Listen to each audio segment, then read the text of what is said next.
반갑습니다. 불교 이야기 시간입니다. 오늘은 육바라밀과 관련해서 이 재미있는 이야기를 통해 그 속뜻을 풀어드리는 시간을 갖겠습니다. 붓다가 남긴 경전 가운데 백유경이라는 경전이 있습니다. 100가지 비유로 된 경전 이렇게 되어 있습니다. 원래 성인이나 현자나 이렇게 깨달음에 이르신 분들의 특징이 범상한 사물이나 사태를 가지고 일깨움을 주는 데 있습니다. 특히 이제 비유를 아주 적절하게 잘 쓰죠. 뭐 역설이나 상징 같은 그런 표현도 쓰지만 일반적으로 쉽게 알아들을 수 있는 그런 비유적인 표현, 특히 비유적인 이야기들을 많이 쓰는데 붓다가 특히 그런 면에서 다른 어떤 여타 종교의 성자들보다 뛰어났다고 말씀드릴 수 있습니다. 물론 이 비유경을 정말로 붓다가 설한 건지는 자세히 확인할 수는 없습니다만은 적어도 붓다의 가르침을 잘 담고 있는 비유적인 이야기다 이렇게 말할 수 있습니다. 첫 번째 이제 제가 들려드릴 이야기는 아마 보시바라밀과도 관계가 있을 듯 합니다. 보시는 재물을 누군가 필요한 사람에게 주는 것, 그리고 붓다의 가르침, 즉 진리를 또 다른 사람에게 알려주는 것, 크게 이 두 가지가 있다고 말씀드렸습니다. 흥미로운 거는 이제 제가 불자들의 경우에 재물을 보시하는 일이 참 많은데 이 재물의 보시를 어떻게 할 거냐 하는 것도 사실은 중요한데 그런 부분에서 소홀히 하는 경우도 있습니다. 또 한편으로는 절간에만 자꾸 보시를 하는 것도 좀 생각해 볼 일이 아닌가 이런 생각이 듭니다. 오히려 절간보다는 훨씬 더 필요로 하는 곳이 더 우리 이 세간에는 많습니다. 그런 곳에 기꺼이 보시하는 것, 그것이 오히려 훨씬 더 큰 실천 행위다 이렇게 말씀드릴 수 있습니다. 근데 일반적으로 문제가 되는 것은 이렇게 부적절하게 보시하는 것에만 있는 게 아니고 보시하는 마음을 미루는 데도 있습니다. 예를 들면 이 이야기는 이렇습니다. 말라버린 소젖이라는 제목으로 풀이를 할 수가 있는데요. 어떤 소를 키워서 젖을 짜는 사람이 있었습니다. 그는 어느 날 손님들을 초대해서 이 소젖을 짜 대접을 하고 싶다 하는 마음을 일으켰습니다. 그래서 이런 생각을 했습니다. 내가 날마다 미리 소젖을 짜서 두면 점점 많아져서 둘 곳이 없어질 것 같다. 그리고 미리 또 이렇게 짜두면 맛이 변해서 나중에 못 먹게 될지도 모른다. 그래서 소젖을 소뱃속에 그대로 두었다가 필요할 때에 한꺼번에 짜는 것이 훨씬 좋겠다. 이렇게 생각합니다. 그래서 어미소와 새기소를 따로 떼어놓고 이리 두었습니다. 그로부터 한 달 정도 지난 뒤에 손님들을 초대해서는 잔치를 베풀고 이 소를 끌고 왔습니다. 그리고 소를 끌고 와서 이 젖을 짜려고 했더니 젖이 나오지 않았습니다. 소의 젖은 어찌된 일인지 이제 말라 없어져 버렸죠. 아마 다들 아실 겁니다. 소젖도 날마다 이렇게 일정 부분 짜야 계속해서 젖이 생긴다 하는 건 다들 아실 겁니다. 그걸 아껴두었다가 한꺼번에 다 짜서 손님을 대접하겠다는 생각은 갸륵한 면은 있지만 잘못 판단한 거죠. 이거는 일종의 어리석음입니다.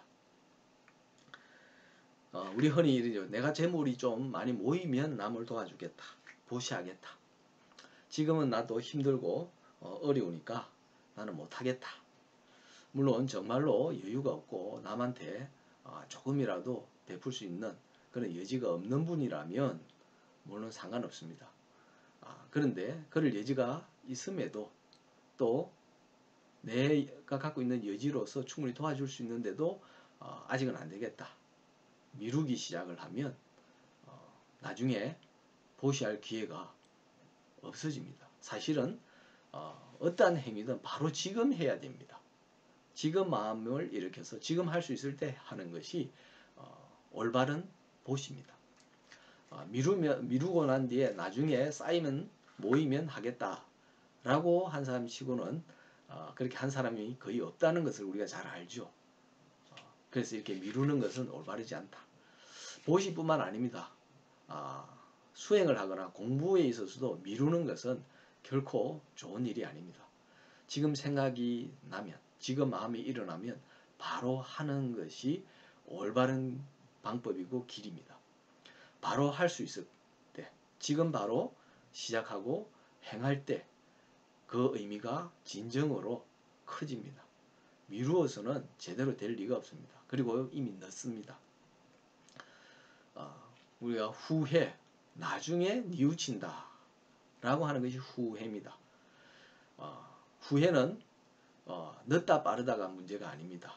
우리가 뒤늦게 후회한다 이런 말들을 표현하는데 사실은 후회한다는 것 자체가 문제입니다. 그 모든 것은 미루었기 때문에 생긴 일입니다. 그래서 미루지 않는 것이 제일 중요하고 관건이 됩니다. 그래서 미루지 않는 것, 보시뿐만 아니고 공부도 그렇고 또는 내가 가까이 있는 사람들을 살피는 것, 특히 또 나 자신을 살피는 것, 그죠? 건강이 가장 중요하다 이렇게 이야기하는데 사실 건강이라고 하는 것은 건강할 때 지켜야 됩니다. 아플 때는 이미 늦습니다. 물론 회복할 수도 있겠지만 그는 회복하는 것이지 건강한 것은 아닙니다. 그 점 유의하실 필요가 있습니다. 그런 면에서 보면 우리는 우리 자신에 대해서도 굉장히 소홀히 한다. 나태하다 이렇게 말할 수 있습니다. 미루면 바로 그런 나태함을 알려주는 그런 행위다 이렇게 말씀드릴 수 있습니다. 보시와 관련해서 미루지 마라 하는 이야기지만 사실은 우리가 무슨 일에서는 긍정적이고 적극적이고 또 진리와 관련된 올바른 일이라면 미루지 않는 것이 가장 중요하다 하는 점. 또 하나는 이제 고집입니다. 이건 아마 지계 바람일, 우리가 지계, 계율을 지킨다. 지키려고 애를 쓰는 것. 이게 자칫 잘못하면 그 계율을 절대화하면서 계율에 집착하는 현상으로 이어질 수 있습니다. 예를 들면 옛날에 어떤 어리석은 사람이 있었는데 그 사람이 어느 날 남의 집에 가서 그 집 주인이 주는 음식을 먹게 되었습니다. 그런데 음식이 싱거워서 맛이 없다고 불평을 했습니다. 그러자 주인이 그 말을 듣고 음식에 소금을 좀 넣어 주었습니다. 그랬더니 소금을 넣은 음식은 제법 맛이 있었습니다. 그래서 이 사람이 소금이 든 음식을 먹고는 이렇게 생각했습니다. 음식이 맛있는 것은 소금 때문일 것이다. 조금만 넣어도 이렇게 맛이 나는데 하물며 많이 넣으면 얼마나 맛이 있겠느냐. 그래서 그는 무지하게 소금만 먹기 시작했습니다. 그 결과 입맛이 틀어져서 도리어 병이 나고 말았습니다. 우리가 계율을 잘 지키면 또는 계율을 지켜야만 수행이 원만하게 이루어지고 승부를 할 수 있다. 그 바람에 계율을 지키는 데에만 마음을 쏟을 경우도 많습니다. 우리가 역사적으로 원효 스님을 파괴성이라고 한때 불렀습니다. 특히 그 당시대의 승려들이 그렇게 불렀는데요. 그러나 결과적으로는 이 원효는 파괴성이 아니고 깨달음을 얻은 보살입니다. 성인에 해당됩니다. 반면에 원효를 파괴성으로 지칭했던 성녀들은 어떻게 됐는가? 궁금하지 않으십니까? 제 생각엔 전혀 깨치지 못했습니다. 그네들은 계율만 지키려고 했었고 그 계율을 중심으로 계율을 바탕으로 성단만 유지하려고 애를 썼을 뿐이지 진정으로 깨달음을 얻는 데 이르지는 못했습니다. 무엇에도 매이지 말아야 되는데 계율에도 사실은 마찬가지입니다. 특히 계율 가운데 특정한 것에 너무 매여서 고집을 부리는 것, 이것은 오히려 자유로운 생각과 행동, 해탈로 가는 길을 방해하는 장애물일 수 있습니다. 이 소금을 넣으면 맛이 있다. 어떤 것이 탁 꽂히기 시작하면 사람들은 대부분 그것에 집중하고 거기에 집착하게 됩니다. 그런데 이런 것은 바로 우리의 생각과 말과 행동을 가로막는 또는 올가매는 큰 장애물 구실밖에는 못합니다. 우리가 계율을 지키면 깨달음을 얻는데 도움이 될 수 있다 하는 것이지, 사실은 절대적으로 도움이 된다든지 반드시 이익이 된다라고 하는 것은 보장할 수 없습니다. 이 계율뿐만 아니고 모든 행위가 마찬가지입니다. 어떤 경전만 깨달음에 이르게 해준다 라고 말하는 것도 똑같이 집착하는 것입니다. 그죠? 각 종파가 생긴 것은 특정한 교리를 중시하면서 생긴 현상입니다. 근데 붓다가 가르침을 펴은 것은 사실은 방대한 양으로 남아 있습니다. 그 중에 어느 것이 더 낫고 어느 것이 못하다, 이것이 결코 아닙니다. 그리고 어느 가르침만 깨달음에 이르게 해준다, 그는 어불성설이죠. 그러면 나머지는 이미 오래전에 폐기 처분됐어야 마땅합니다. 어떠한 가르침이든 다 소중합니다. 단 그것들은 우리가 방편설법이라고 말하는 것처럼 특정한 사람에게 특정한 방식, 그 사람한테 적합한 방식으로 알려준 겁니다. 그래서 불교 경전이라고 하는 것, 붓다의 가르침이라고 하는 것이 그렇게 많은 것은 사실은 사람들마다 근기가, 자질이 다르고 또 그 처한 환경이 다르고 공부하는 방식이나 성향의 기질, 많은 것이 다르기 때문에 각자가 거기에 맞는 가르침을 찾아서 자기한테 맞는 것을 골라서 자기 방식대로 수행을 해 나가라 하는 그런 의미입니다. 그래서 특정한 가르침에 고집해서는 안 됩니다. 내한테 맞다고 해서 다른 사람한테까지 맞다고 확신하는 것은 맹신에 가깝습니다. 그래서 또 다른 사람은 틀리고 나는 맞다, 이렇게 고집 피우는 것, 이것은 이미 붓다의 가르침에서 벗어난 것이다 하는 거죠.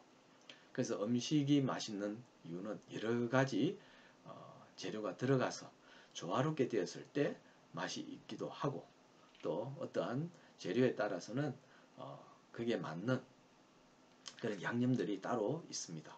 그 따라서 다 맛을 다르게 하고 또 맛을 더 부각시키기도 합니다. 그래서 특정한 것에 집착하는 것, 특정한 것을 고집하는 것은 공부하는데 큰 도움이 되지 않을 뿐만 아니라 오히려 장애가 될 수 있다. 그래서 불교 경제만 꼭 읽을 필요도 그래서 없습니다. 육아에서 중시하는 고전들도 마찬가지고 성서나 또는 꾸란 같은 그런 다른 종교의 경전들도 역시 중요한 가르침들을 다 담고 있습니다. 심지어는 우리가 일반적으로 쉽게 만날 수 있는 그런 책들도 우리에게 중요한 가르침을 얼마든지 줄 수 있습니다. 그리고 어차피 수행을 하고 공부를 하고 함으로써 깨달음을 얻겠다, 말 그대로 내가 지혜를 터득하겠다라고 한다면 어떠한 이 대상을 가리는 일도 없어야 됩니다. 어떤 것은 다 받아들이고 내가 소화시켜야 됩니다. 그래서 내 스스로 판단하고 내 스스로 구분하고 그래서 가려내는 것이 필요하죠. 그래야 내가 주체적인 인간이 될 뿐만 아니고 깨달음의 세계까지 도달할 수 있습니다. 특정한 비법 하나만 가지고 훌륭한 요리사가 될 수는 없겠죠. 마찬가지입니다. 현자가 되고 성자가 되겠다고 하면 특정한 가르침에, 교리에 매여서는 안 됩니다. 열려야 됩니다. 마음을 열고 기꺼이 모든 것을 다 수용하면서 받아들이려고 해야 됩니다. 그래야 내가 커질 수 있습니다. 나를 아주 좁은 틀 속에 가두어 놓지 않아야 됩니다. 고집할 때 고자가 어떻게 생긴 글자인지 잘 아시죠? 네모 속에 고자가 들어가 있습니다. 틀 속에 가둬놓는 겁니다. 틀 속에 사람이 들어가면 어떻게 됩니까? 죄수할 때 수자입니다. 그죠? 사람이 틀 속에 갇혀 있으면 죄수가 됩니다. 지식의 세계에서, 지혜의 세계에서, 또 수행의 세계에서 죄수가 되지 않으려면 고집을 피우지 않아야 됩니다. 진리에 따라서, 이치에 따라서 유연하게, 융통자제하게 살아가려면 틀을 과감히 깰 필요가 있습니다. 오늘 비유경에 있는 두 가지 이야기를 통해서 미루어서는 안 된다 하는 것, 것과 고집을 부려서는 안 된다 하는 이 미움과 고집에 대해서 이야기했습니다. 오늘 이야기는 여기까지 하겠습니다. 승부하십시오.